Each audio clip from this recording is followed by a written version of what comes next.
This is the continuation of the story of Olga Hepting. We're starting in 1928, and we're discussing the last few years in Russia. Yes. When I came home with the dentist family for the summer, then we worked together that summer, and then in fall they went back to Leningrad, and I stayed at home and took a sewing course from a Fräulein Magdalena. She lived on the Holland Straße, and we were a couple of girls there. We had a good time. I remember now. And then after that, in the summertime, a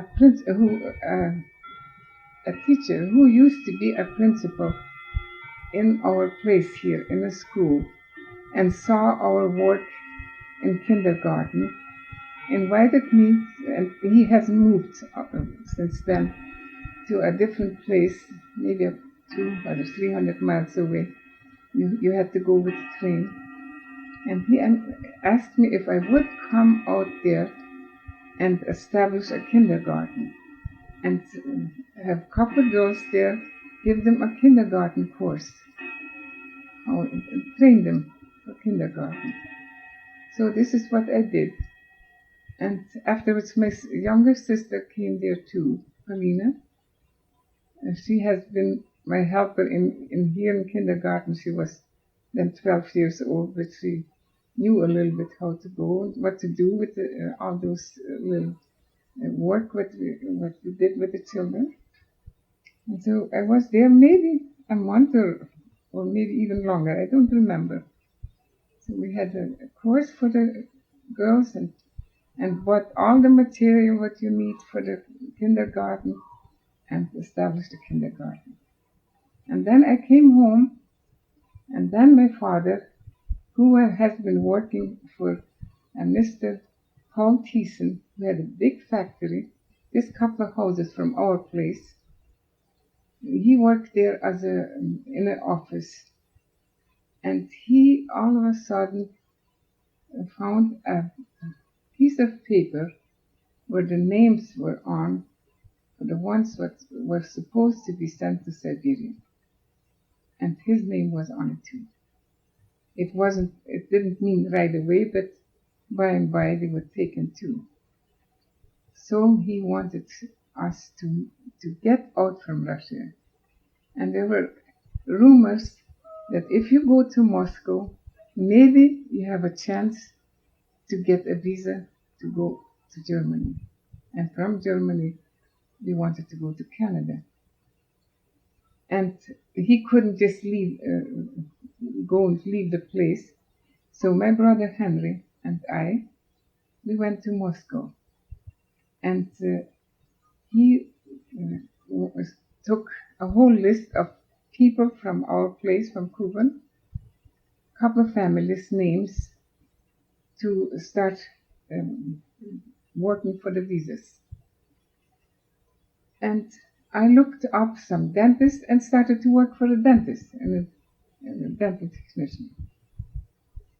And so he was my brother tried to get it, and he said, maybe there is a chance. But in that time, this maybe was in August when we went there. In that time, we could see people coming and coming. The streetcars were full of German people. They were coming from all over the place, from Siberia, from north and south, and east and west. They say there were about, at the end of the 1929 year, there were about 35,000 people that came to Moscow. So the Russians, they were quite upset about it. So they started not to give any tickets from any place to Moscow, especially if it was German people, and were quite rude and arrested so many, especially older men, if they would come in to ask for the papers or ask for visas. They would just say no. And then so many were in jails already, in a Moscow jail, of our older people. But they didn't think much of young people. So my brother, and he had two friends yet, his age, they were both, all three of them were 18, and they would go in, and they didn't think of much of them because they were just young boys. They were interested in the older men because they were the ones that wanted some visas and get for their families. And so it went on for 3 months. And then we wrote home our parents should come too, because it looks like maybe we have a chance to get out. So my parents packed up and came too. Left the house just like it was, left everything. We had all kinds of money. Some people owed us money, but they had enough money to buy the tickets for the whole family.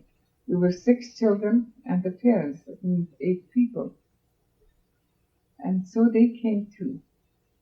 And we took a place, they were all around Moscow, were big, nice villas, where all those, before the revolution, all the czars and all those people, high society people, had their summer houses.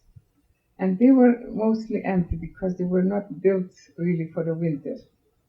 But we were glad to get anywhere under the roof. So we rented a house about 40 miles outside of Moscow. It's a beautiful green forest. It's all evergreens and beautiful. It must be like paradise there when the Tsars were living. And this is where we lived then. Let's say that we came there in August, September, October, and then our parents came maybe end of October and in November. And then all of a sudden Stalin and Hindenburg was in Germany. They said they won't take anybody in, like the German people, because they said they were poor themselves. And so the Russians said, "Where do you want to go? You go back to your houses." But most of the men were arrested and in jails, and just the women with the children left. And so we didn't know what to do. But then all of a sudden Hindenburg said, "Yes, we take all the German people." And then he started to talk the consulate in Moscow, talked with Stalin or whoever, and said, "You have to let these people go." And he said, "No." "Нет," that's Russian no. And then Hindenburg said the next day, "All right, if you won't let them go, then all our business actions, or whatever they call it, are cut off. You won't get anything from us anymore." And that was a big blow for the Russians. So then we talked again, and so the Russians said yes. They let them go, as long as the Germans will take them in. And Hindenburg said, "Yes, we'll take them in." And then, but the Russians said, "Give us 3 days." And in those 3 days, they had all kinds of trucks, covered trucks. It was December already. Cold, snow was falling and very cold. They started to send all these people back to their places where they came from. And lo and behold, we came one night. My mother wasn't feeling very good. They knocked at the door, "Let us come in." So we let them come in, soldiers, and then they took us you have to come with us. And Mother said, she's sick. You can put on some warm stuff. So we can barely could take our clothes and stuff along. And then we were put on a big truck and brought to the station where a big red wagon train, with like for cattle, was standing, and it was cold. The snow was coming down, so they dumped us off close by there, and then we had to sit and wait till they came. And so they were bringing people from all over. Those 3 days, they worked day and night to get the people back. So when the time comes that we can go, there won't be so many left. That was their idea. And my brother and his 2 friends, they found out that in 3 days, whoever has a chance to stay there, to hide, or he could get the passports and they can get out. So then that night we were put in those wagons and shot. There were 40 people in one wagon, and right in the middle was a little stove, and a little baby, not a baby, a little child. The train was going up and down, it's very rough. It fell there and burned his hands. So it was screaming and everything. We had no water, and it was terrible. So we were in that train, and my brother was his 2 friends too. And then when it was still night, they put us in and let the train go, slow but sure. And when we were outside of Moscow, those 3 boys jumped out the train. Nobody saw them, but they jumped out and tried to hitchhike back to Moscow, because they knew maybe another 2 days or 1 day, then the papers will come, then they can get the passports. So they were hiding those days. And they made an arrangement with my dad, my brother. If he gets the papers, he's supposed to send a telegram home, where we came from, and say in Russian, I am coming. That means that we were supposed to come, and then that he has the passes. And so we went, and instead of taking a straight, it would take 3 days in a train for going home that far from Moscow. But they took us to Kiev to make a big corner, like, to the Ukraine, and just the train was going and standing and going again. So it took 8 days till we came home. And when we came home, sure enough, the telegram was there. I am coming. And that meant he has the passports, and we can go to America. And what to do? Now our money ran out. We had all kinds of money people were owing us, and our house was full of communists living in it. But they let us have the summer kitchen, 1 room, which we used in the summertime. So the whole family was in there. In a big house, there was all full of people. And then my father said, we can find so much money that, like, I and my sister Pauline, we would have enough money to buy tickets for us to go back to Moscow. And he said, as long as you 3 young people get out of Russia, if we have to die here, then we die. But we're sure it was very hard for us to say goodbye to our parents and to the other brothers and sisters. But we hoped and prayed that they will come eventually too. And then we went my father brought us to the station, to the railway station. And we knew if we say we want to go to Moscow, they maybe wouldn't sell us any tickets. Because in our station there, we knew that we were German, yeah? And so we looked on a map and looked the closest station to Moscow. That it didn't sound like Moscow, you know, it was a little station. And we asked for a ticket to that station. And then I told my sister that we won't talk a word of English or of German, because they're not supposed to find out that we're German. So we talked just Russian. She was about 18, and I was, oh yes, I forgot about the birthday. Anyway, and so we came.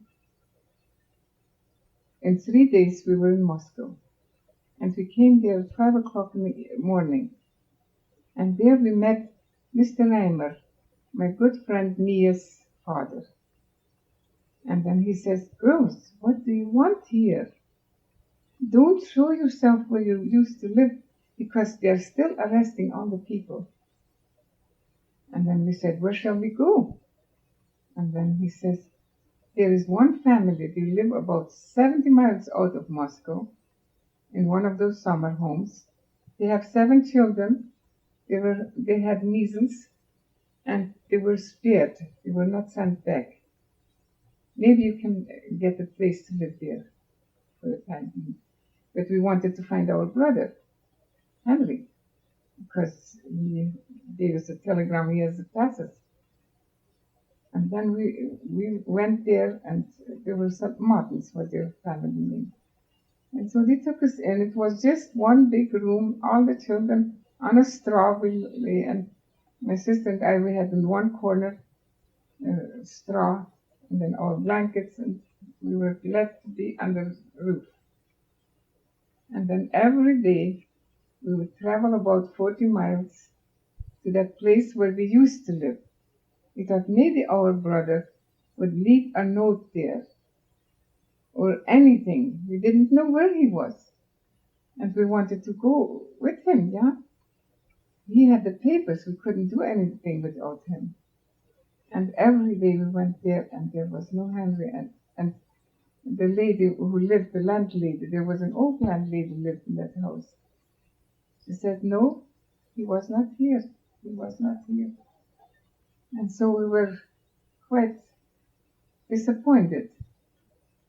And in the meantime, when it took 8 days till we came home, and now again so long till we came in for 3 days, that's already 11 days, and we didn't come. So he went into the train and came home to where my parents lived. So we crossed. We were going to Moscow, and he was going home. This is why we couldn't find him. And then when he came home, around 10 o'clock at night, he could see through the window that the parents are living in the summer kitchen. So he knocked at the door, and around 10 o'clock at night, and Mother said, "Who is there?" And he said, "This is your son Henry. Please open the door." Because we were all scared. Whoever comes, maybe arrest father or something. So she opened the door and she says, "Henry, what are you doing here?" "Why?" "The girls are in Moscow. They want to go with you to Canada." Well, he didn't know. He was so upset too. But what can you do? But he said, "Mom, if we can leave tonight yet, then maybe we come." These passes, they have their word, or they're good just for 10 days. After 10 days, they're no good. And we have to be in Moscow in 3 days. And it took 3 days to go to Moscow. And at 9 o'clock that night, the train leaves, the last train to Germany. So we packed everything up, and my father went to a Mr. Penner who owed us quite a bit of money and couldn't pay it. But he had a good pair of horses and a wagon. So he came to the back land of our back. We had some land a little bit. He came from there, and then they took whatever they could carry to that wagon and went on, not on a way, on a highway or whatever, through the steppes, wherever. It was winter time. And they came to all day they were traveling with horses, and next evening they came about maybe, I don't know, was it 100 miles away or something, where the biggest town, like our, I don't know how we call it, Kreisstadt we call it, the biggest town where all the dignitaries were. So this is when when they came, we weren't there. But when they came in that station, you could buy their tickets too to travel with the train. All of a sudden, the police came, said to my father, "Are you Hepting?" "Yes." "You're arrested." And took him right away to some other police, and they put mother with their other 3 children in a room and locked her up there in a station. And they took father with the train back. This was just a little station. So they took him with the train backward, and they had to go a little bit back to that big station where all the big offices were. And when they and in the meantime, my father had the passports in his pocket. And my brother Henry was so scared, he said to my father, I'll go up to Rostov. That was maybe a half a day away with the train from where this was. And I'll get off the train in Rostov. And then he got to train and got in at night and bumped along, like a bomb on a train, and came to that station and got out there and was so finished. Now he worked so hard to get those passes, and now it looks like everything is kaput. He couldn't eat, he just walked around there. And then, in the meantime, they took my father to this station, and when he got all the passes and showed the passes to this officers, the head officer, and he looked at the passes, and he said to that Russian police what arrested my father, he said, "You dumb belly, or dumb cop, you had no right to arrest this man." And my mother was, in the meantime, she knelt there with the other children and prayed in that room, and was so crying too. And then this officer said, "You give him, we had no right to arrest. Look, he has the papers for Germany, and he has to be out of Russia in so and so time. We have to see that he gets on the fastest train." So he gave a telegram backwards where they put the trains together. "Please reserve so many places for so and so, his family." It was the Lord's leading. And so when the train came, they went and got mother and the children, because that big train wouldn't stop at that little station. So they got her over here too, in this bigger station, and they helped them in and got them nice places to sit and everything. And father gave a telegram to Rostov, where Henry was. "We are coming in that train. Meet us at the train." And he was going, and this telegram was made like he had to ask for it. And he was going by the telegraph station, and was so down. All of a sudden, he heard his name.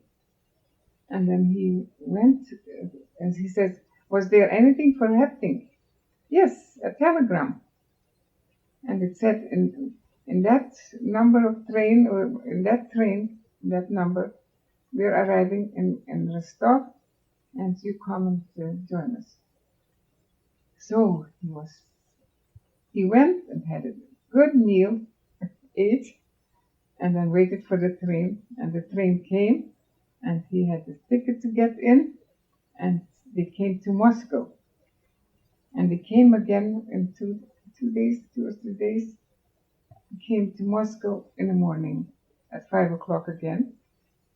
And then mother and the children stayed in a station, and my father and my brother, they started to look for us. My father went into the city where I used to work for the dentist before, and my brother went these out stations, and he went to that place too where we used to live, and he was looking all over, couldn't find us. And it was getting afternoon. Mother was still sitting in this railway station, and it was and that night at 9 o'clock was the last train for us. So around 4 o'clock, we decided with Pauline we should go and see. We couldn't find Henry. We were a couple of days already there. We didn't know where he was. We decided to go again to that lady. Maybe she has anything. Maybe he was there looking for us. So we came there, and she says no. So we were quite disappointed again, and we're wandering back. We always had to go with the train. Wanted to go back again. That's where we slept on a straw, 80 miles out of Moscow. And while we were walking up here to the train station, all of a sudden our brother came out. He saw us coming. And he came out, he said, and he put his arms around us. He says, "Girls, where are you? We are looking all day for you already." And he said, "Mother and father are here too. We're all here. And we're at the train station, but we have to go 80 miles out of the city where that train goes to Germany. That train is assembled." So then we were happy. So we had to go first to Moscow. And when we came in, Mother was so happy to see us three. But Dad wasn't there. He was still in Moscow looking for us. And then around 6 o'clock, all of a sudden, Father came. So the whole family was together. So we praised the Lord for it. But now, to get in 3 hours, we had to be 80 miles out. And it was snowing. It was December, 2 weeks before Christmas. So we took a taxi, because we had our coffers, our suitcases at that place.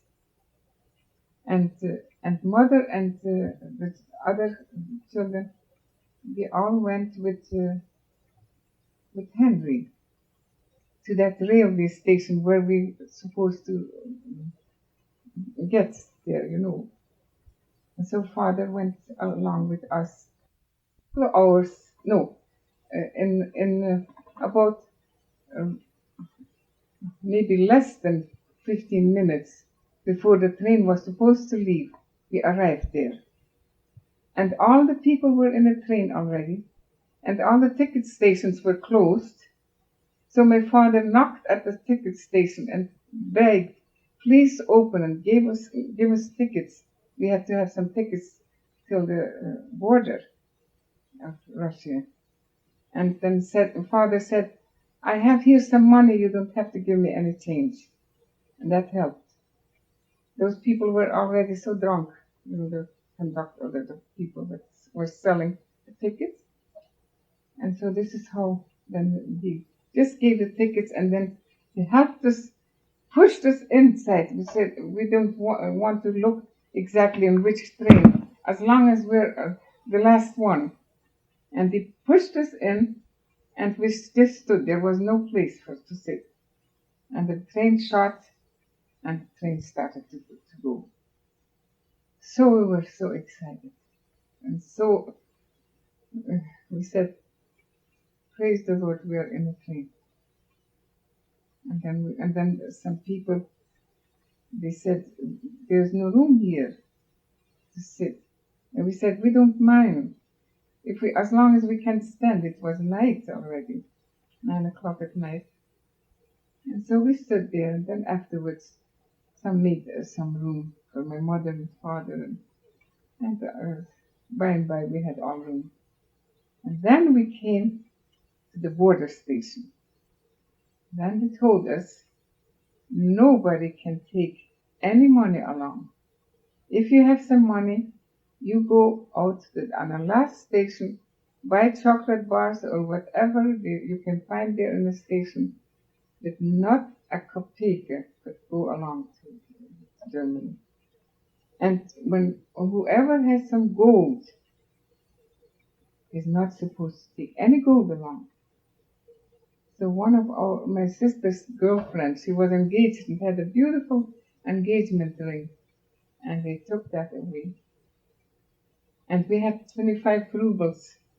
So we all went out and bought chocolate bars and whatever we could find.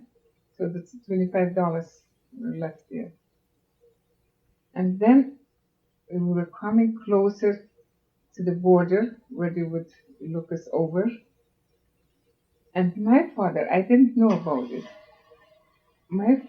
This Mr. Thiessen, the one what he was working at factory, gave him a little bag full of gold along, and said to him, if you can get it over to Canada, maybe you can send us parcels for it. So father said, all right, I'll try. And then when they said, wherever has some gold, and they find it, they will send them back to Russia. And so before the station, my father and mother were standing in a hall there and discussing what to do. My father said, go in the washroom and hide it and yourself. My mother said, no, I won't do it. Then they send me back and you all go to Canada. No, she wouldn't do it. She was far too scared. And while we were talking here, having that thing in her hand, the police came in and said, go on in. And mother had this thing in her hand. And they were going by, in front of them some men, and behind them, and they were passing a waste paper basket. And it was quite a high one. So mother just put her hand there and let it fall in. So that was the Lord's doing too, to put away waste paper. And she thought, if they find it, let them have it. But then they don't know who it was, yeah? And we can't send anybody home or back. And then they looked all our stuff over, they couldn't find. We didn't have much gold with us. And then when they got this girl, they took her ring, her engagement ring. She cried so hard. And we talked to them, let her have her ring, but nothing doing. And so then we came to the border, and we could go over the border. And when we came over the border, the Red Cross people came to meet us. They came in our train and asked in German, wie geht es? How are you? And we said, good. And then they said, Gott sei Dank. Said, God be the thanks for it. That was like music to our ears.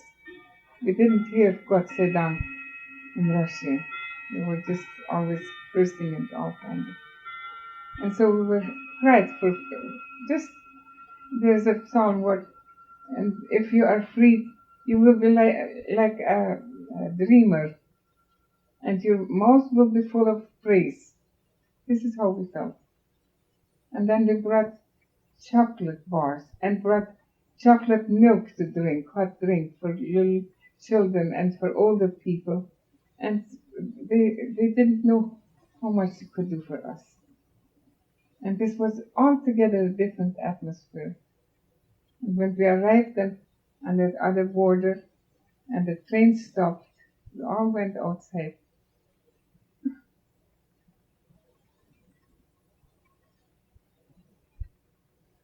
Knelt down on the ground and thanked the Lord.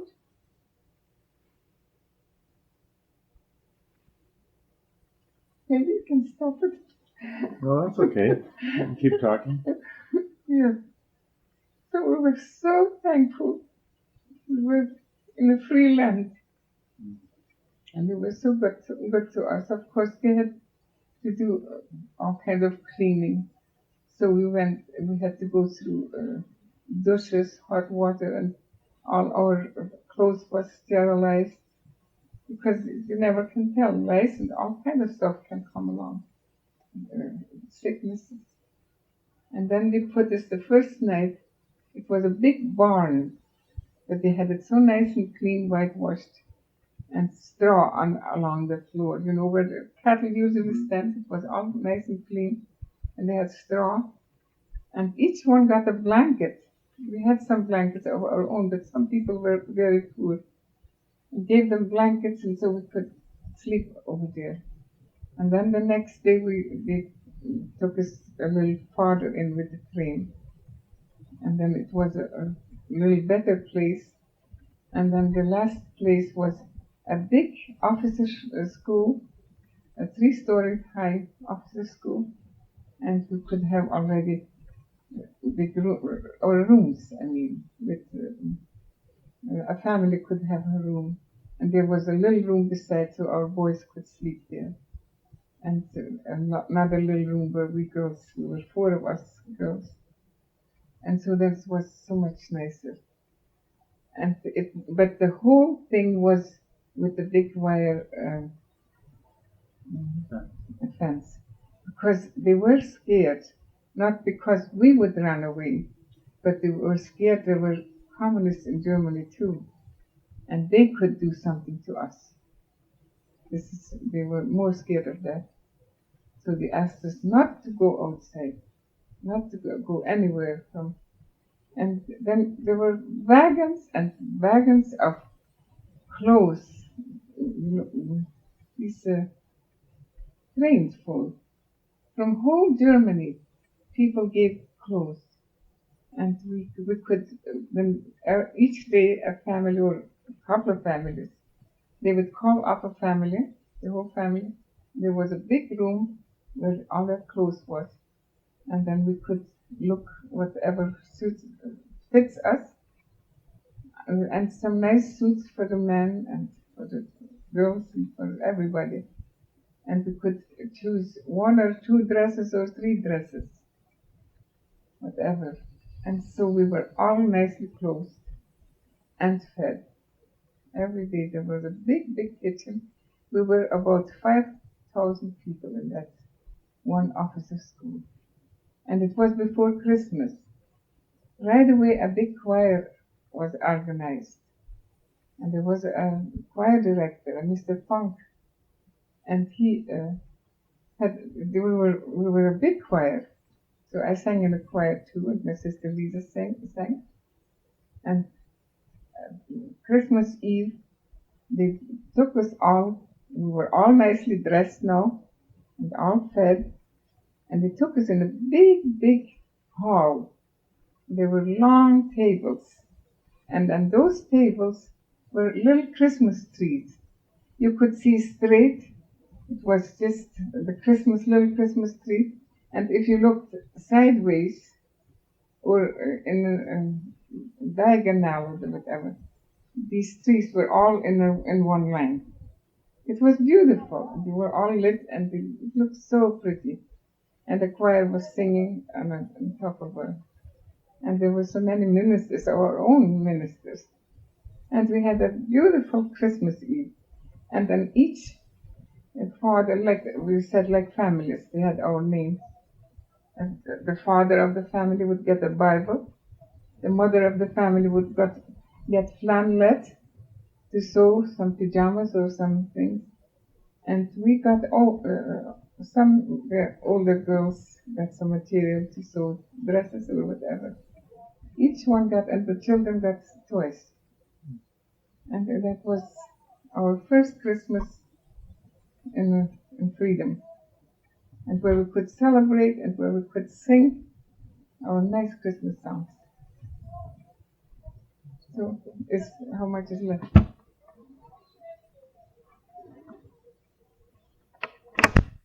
Because we were all sitting there, we didn't have anything to do, and they asked everybody what he would like to do if they had. And so they started a kindergarten there, and my sister Pauline, she had been working with kindergarten, and I helped her a little bit. And there were some other ladies, and they had a big kindergarten. But then they asked somebody if somebody would. There was a dentist coming in to that place, and he would work with all these refugees. And they asked if somebody could help the dentist, so I mailed myself. I mean, I offered, and so I could work with the dentist. And they gave me a uniform and everything. And and some others were sewing, and others were doing office work, like Henry, my brother. He started to work in the office. And so everybody, whoever could do something, because just sitting there doing nothing was not very interesting. And so we were there for 3 months. And Germany was just wonderful to us. And after 3 months, he was a different, in Canada was a different, no, I always forget, was it those two parties that are in Canada? Conservative and liberal? Yes. And I think that was the Mackenzie King. I'm not quite sure. I don't know about that so much. But all of a sudden, the doors opened for Canada. Before they were closed. And then they had a change of parties. And then they let us come in. But they were very, very, they didn't want to let anybody in with sick eyes, or lungs. They were very choosy. Just a very healthy families could come over. The rest of them had to go to Brazil or Paraguay. And so we all had to go in front of doctors and had very thorough examination. And sometimes there was a family of 10, and one of them was sick. So the whole family had to go to Paraguay or to Brazil. And we came then to Hamburg. The ones that could go with the boat were brought to Hamburg. And in Hamburg, there was a doctor again who would look us over the last time, and then we could go. And my brother Henry was the day before, he went to the Sioux Garden and went along the shore of the big sea. And it was windy. The next day his eyes were all red. And when we came in front of this commission, they found his eyes so red. No, they said, we can't let you go. If you want to wait maybe another 2 weeks, see if they will change. If not, then you have to go to Brazil or Paraguay. So then we had to go back again. It was going with the train from Hamburg. But it was a couple of hours just. Meln was the place where we lived, in that big officer school. So we went back again, and 2 weeks we came back, and then my father said, boys, no going outside. Now you're staying inside, you won't get red eyes. And We were lucky enough that the whole family of 8 were all healthy.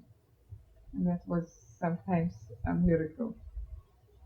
So we were so thankful that we were all healthy and we could go to Canada.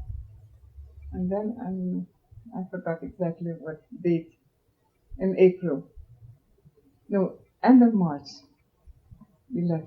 And then we were a whole week in a boat. We were very, very, very seasick. And my brother had the list of the people. You know, he was the Führer of a group of people, because he got all those papers and he had the list of all those families. And so they wanted to talk to him. And he said, "Leave me alone. I want to die." He was so seasick. He laughed so hard after that. But not afterwards. And he could speak a little bit of English. The rest he couldn't. And so we came happily in Fort St. John, no, St. John, and arrived there, and then we went through all kinds of doctors again, and then we went with the train to Winnipeg, because there were the Fairs who were all friends, and my father had some connections, wrote them, I guess, and they came to the station and took us in. They had 2 rooms upstairs, just for a couple of days. And then we stayed there for 3 days, and in those 3 days, we 3 girls were supposed to work in Winnipeg in the houses. My mother was supposed to go to Morden with the 2 younger ones, Uncle John and Auntie Anne. We were supposed to go to school there. It's 80 miles away from Winnipeg.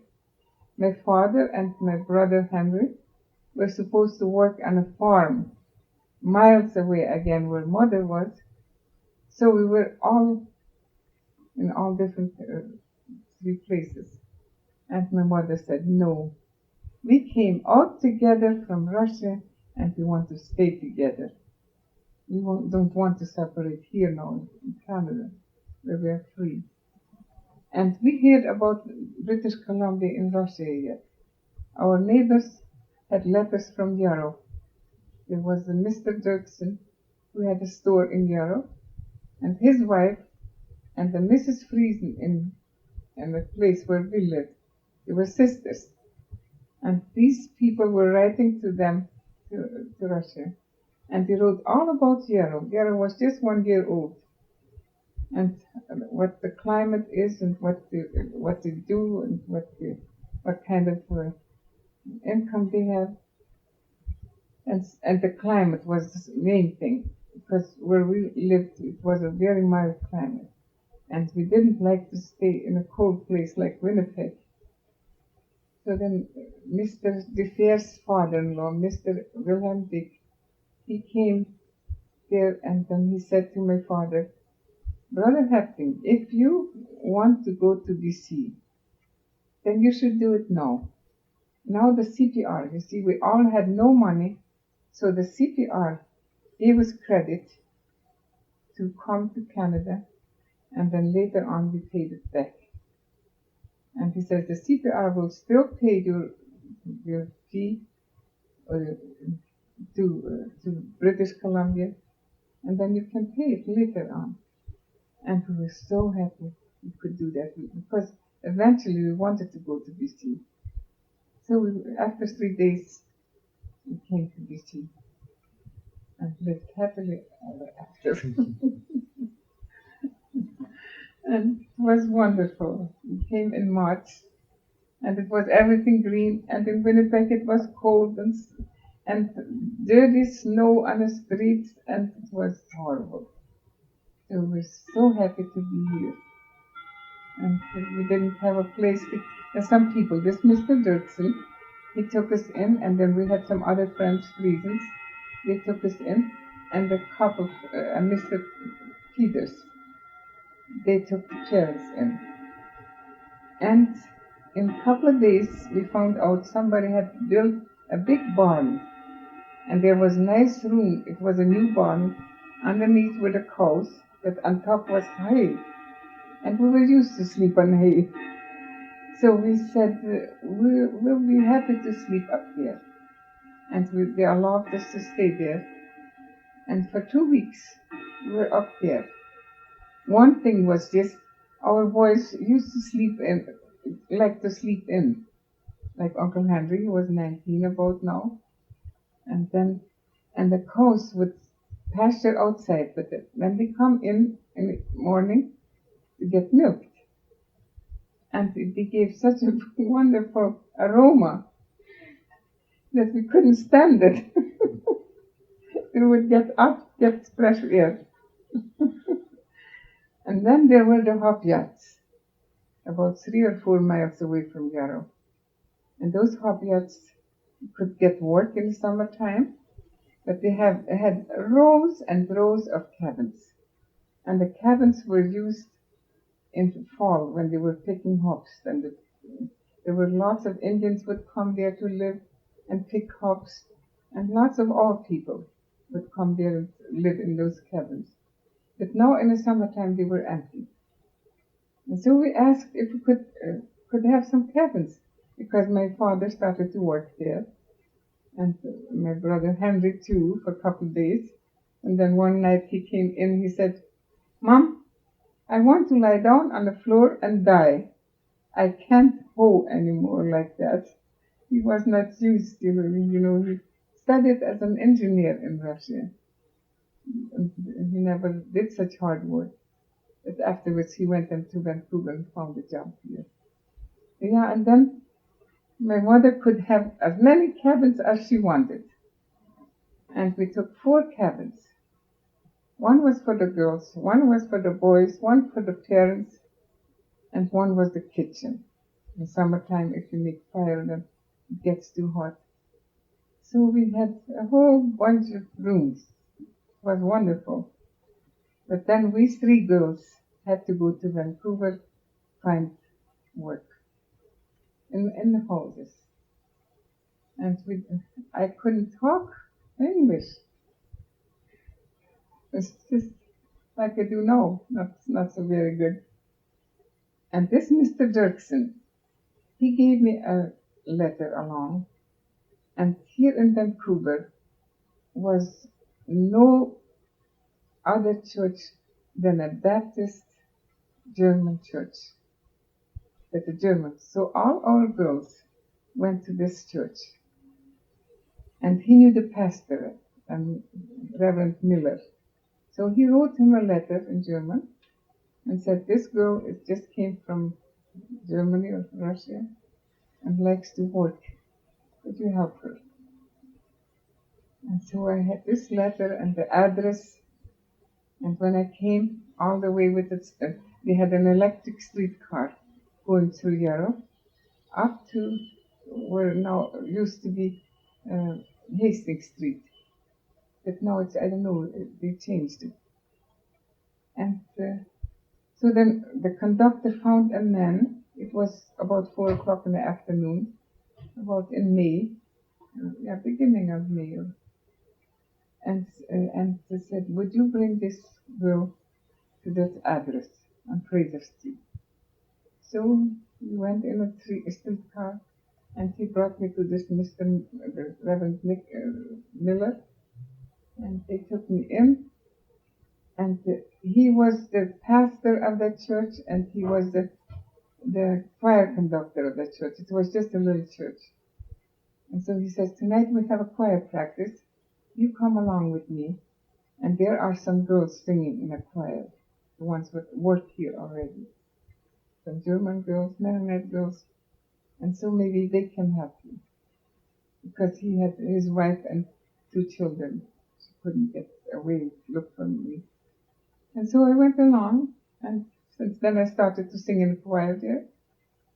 And then a lady, and she was a young married lady, but she was working. She says, "I'll come tomorrow morning to Miller's and get you, and then we'll go to the unemployment office and we'll find you a job." So next morning she came, and then we went to the unemployment. And we went the next day again, and it was depression time, and it was hard to find something. And then we found a place in North Vancouver. It was far out of that was a long, how long is it yet?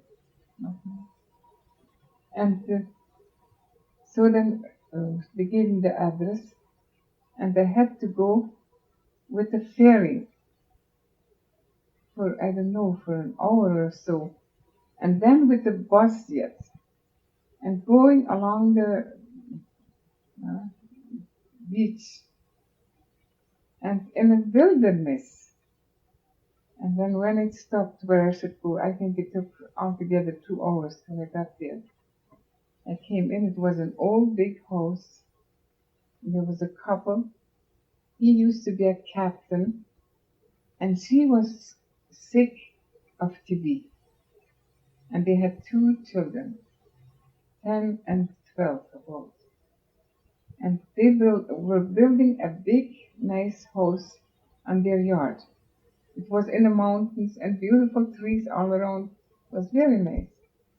And in that new house, they had already upstairs a veranda, and she slept on that veranda because she needed that air for her TB. She was sick, TB sick. And then every morning I had to, and I couldn't speak English. And they had no running water, and coal and wood stove. And then she came in and told me everything. But the first supper there, I didn't know I had to eat in the kitchen. They were really high society, you know. And then she gave me some meat. She cut off some meat. I set the table. She told me how to set the table in the dining room. And then she gave me some meat. You could look through it like a curtain. Such a thin, thin slice. And a little heap of potatoes and little vegetables. That was the whole thing.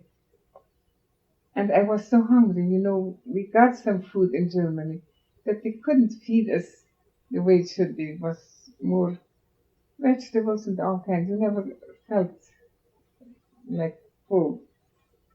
And we were hungry. And here she had just a tiny bit and no bread. And we were used in Russia, you always ate bread with your food. Not a piece of bread. And she gave it to me in the kitchen, and I sat there, and I couldn't eat.